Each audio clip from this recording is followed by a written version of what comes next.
साथियों जय हिंद। फाइनली आप सभी छात्रों के लिए यहाँ पर आईटीआई प्रैक्टिकल के एग्जाम के लिए वेरी मोस्ट इंपॉर्टेंट क्वेश्चन मैं आप लोगों को लेकर आ चुका हूँ। और आप लोगों की जो परीक्षा है प्रैक्टिकल के एग्जाम में फाइनली यह आपका क्वेश्चन 100% आपका पूछता है। तो फाइनली यह आपको प्रैक्टिकल को एकदम रट जाना है। और आपको जब प्रैक्टिकल एग्जाम में जाना है तो फाइनली ऐसे ही सेम आपको प्रैक्टिकल एग्जाम में अपने कॉपी पर प्रैक्टिकल को लिखना है और सेम इसी प्रकार आपको प्रैक्टिकल भी आपको करना है। तो फाइनली आइए एकदम विधिवत जानते हैं क्वेश्चन। तो आप लोग वीडियो पहली बार देखें तो वीडियो को आप लोग लाइक कर दीजिए और चैनल पर नए हैं तो सब्सक्राइब करके बेल आइकन को ऑल पर भी सेट कर लीजिएगा, क्योंकि आईटीआई रिगार्डिंग अपडेट्स और आईटीआई की क्लासेस आपको इस चैनल पर मिलती रहती है। तो आइए वीडियो को शुरू कर लेते हैं।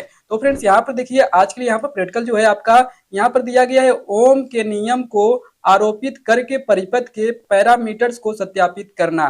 तो फाइनली यही आप लोग यहाँ पर देख पा रहे हैं, यही आपका प्रैक्टिकल आया हुआ है। और यहाँ पर देखिए आपको प्रैक्टिकल कैसे लिखना है। तो देखिए आपको प्रैक्टिकल में लिखने के लिए उद्देश्य, आवश्यक सामग्री, उपकरण लिखना है और सुरक्षा सावधानियां और निर्देश लिखना है, कार्य विधि लिखना होता है और इसके बाद आप लोगों का परिणाम लिखना होता है। तो यही आपका 3-4 हेडिंग्स है जो कि मोस्ट इंपॉर्टेंट आपको लिखना ही होता है। तो यहाँ पे देखिए फाइनली आप लोगों का दिया गया है उद्देश्य, जिसे आप लोग इंग्लिश में ऑब्जेक्ट बोलते हैं।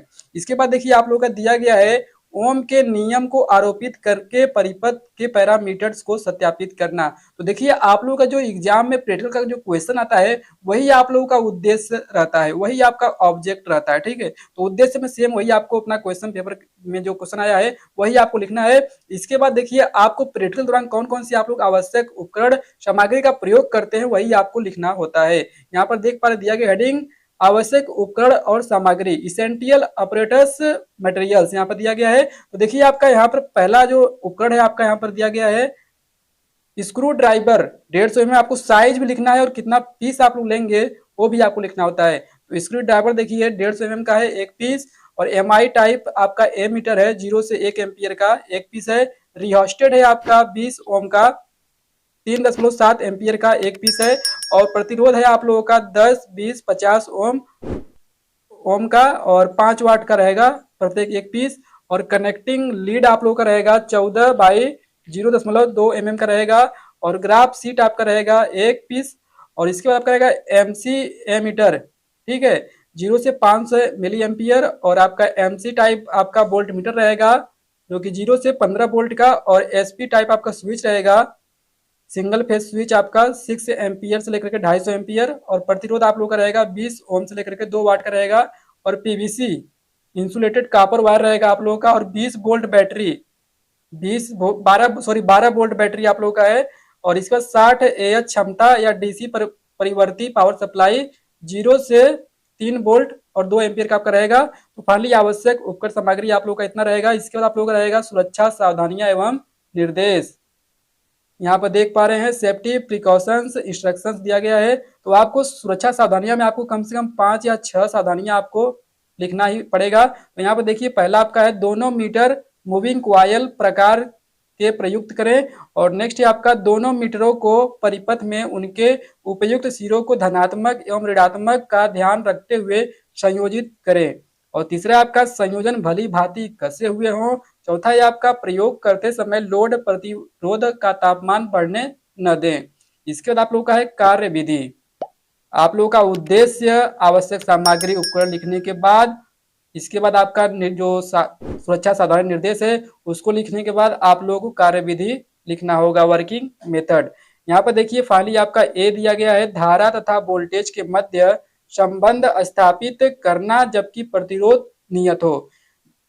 तो यहाँ पर आप लोग देख पा रहे हैं धारा तथा वोल्टेज के मध्य संबंध स्थापित करना है जबकि आपका प्रतिरोध जो है वो नियत रहे, तभी आपको करना है। तो यहाँ पहला आपका देखिए भी चित्र देखकर वोल्ट मीटर की जांच करें।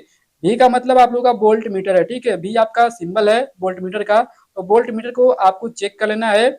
इसके बाद आपका नेक्स्ट है ए चिन्ह को देखकर अमीटर की जांच करें। ए का है आपका अमीटर, ठीक है। इसके बाद आप लोगों का रिहोस्टेट के चर वेरिएबल तथा स्थिर टर्मिनलों की पहचान करें। रिहोस्टेट जो आप लोग लगाएंगे जब ओम के नियम को सत्यापित करने के लिए, तो फाइनली आप लोग रिहोस्टेट को वेरिएबल को घसका करके आप लोग चेक करेंगे।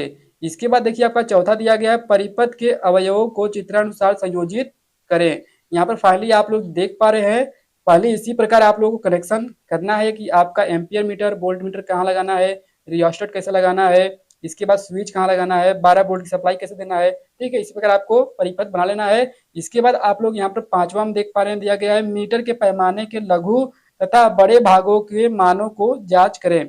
इसके बाद 6 आपका है आउटपुट के निम्न मान पर चर रियोस्टेट के स्विच को बंद करें। 7वां है पोटेंशियल डिवाइडर की रियोस्टेट भुजा को परिवर्तित करते हुए प्रतिरोध के आर पार विभिन्न वोल्टेज को आरोपित करें। 8वां है आपका उपकरण से संगत धारा तथा वोल्टेज को मापे। 9वां है आपका मापे गए मानों को एक सारणी में नोट करें। 10वां है आपका रिकॉर्ड किए गए मानों के आधार पर धारा तथा वोल्टेज का मध्य का ग्राफ बनाएं। और नेक्स्ट है आपका प्रतिरोध के मान की गणना करिए, विचार करके अपना निष्कर्ष लिखे। जो आप लोगों का मान आएगा वो आपको लिखना है, ठीक है। इसके बाद देखिए आपका बी आ गया यहाँ पर, बी धारा तथा प्रतिरोध के मध्य संबंध स्थापित करने के लिए वोल्टेज नियत तथा प्रतिरोध परिवर्तित हो। अभी आप लोगों ने क्या जाना है, अभी आप लोगों ने जाना कि धारा तथा वोल्टेज के मध्य संबंध स्थापित करना, जबकि प्रतिरोध क्या हो, नियत हो, ठीक है। अब जानेंगे हम लोग कि यहाँ पर जो आपका धारा तथा प्रतिरोध के मध्य संबंध स्थापित करना है, जबकि वोल्टेज आपका नियत तथा प्रतिरोध परिवर्तित हो। तो यहाँ पर आपका पहला दिया गया है परिपथ अवयवों को 0 से 1 एम्पियर के अमीटर के चित्रानुसार संयोजित करें। और सेकंड है आपका स्विच, एस का जो आपका दिया गया है यहाँ पर सिंबल, वो आपका स्विच को दर्शाता है। स्विच को बंद करते हुए तथा धारा के वोल्टेज को मापते हैं तथा एक सारणी में नोट करते हैं। थर्ड है आपका स्विच को ऑन करें, एमीटर में बदलें 0 से 5 मिली एम्पियर तथा 10 ओम के प्रतिरोध को 20 व 5 ओम के प्रतिरोध से बदलकर पद 2 व 3 को दोहराएं। चौथा है आपका नोट किए गए मानों के आधार पर धारा के प्रतिरोध के मध्य ग्राफ बनाएं, धारा के मान की गणना पर विचार करें तथा निष्कर्ष लिखें। इसके बाद देखिए आप लोगों का जो यहाँ पे आपका है धारा तथा प्रतिरोध के मध्य संबंध स्थापित करना, जबकि वोल्टेज नियत तथा प्रतिरोध परिवर्तित हो, तब आपको ये आपको कार्यविधि लिख करके आपको ऐसा फिगर आपको बनाना है, ठीक है। यहाँ पर देख पा रहे 12 वोल्ट की बैटरी लगी है, एक स्विच लगा है, यहाँ पे आपका एम्पियर मीटर लगा है जो कि सीरीज में लगा है। इसका जो आपका वोल्ट मीटर वो पैरेलल में लगा हुआ है। इसका जो आपका रियोस्टेट है वो भी आपका पैरेलल में यहाँ पे लगा हुआ है, ठीक है। इसी प्रकार आपको लगा लेना है। और यहाँ पर देखिए आपका कार्यविधि और लिखने के बाद आपका फिगर बनाने के बाद आप लोगों का एक वेरी मोस्ट इंपॉर्टेंट टॉपिक यहाँ पर है हेडिंग, जो कि परिणाम, ठीक है। आप लोगों का जो प्रैक्टिकल कैसे हुआ है, क्या क्या सामग्री लगा है, क्या क्या निष्कर्ष है, क्या क्या आपका सावधानियां है, क्या क्या उपकरण लगे हुए हैं, ये सब आपका प्रैक्टिकल होने के बाद आपका एक निष्कर्ष निकलता है, ठीक है, परिणाम निकलता है आपका। तो वही आपका परिणाम हेडिंग डालना है आप लोगों को, और लिखना है आपको ओम के नियत को आरोपित करके परिपथ के पैरामीटरों को सफलतापूर्वक सत्यापित किया गया। तो फाइनली देख लीजिए आप लोगों का इसी प्रकार जो प्रैक्टिकल है आपका संपन्न होता है। तब तक के लिए मिलते हैं एक नए वीडियो में नई अपडेट के साथ। धन्यवाद।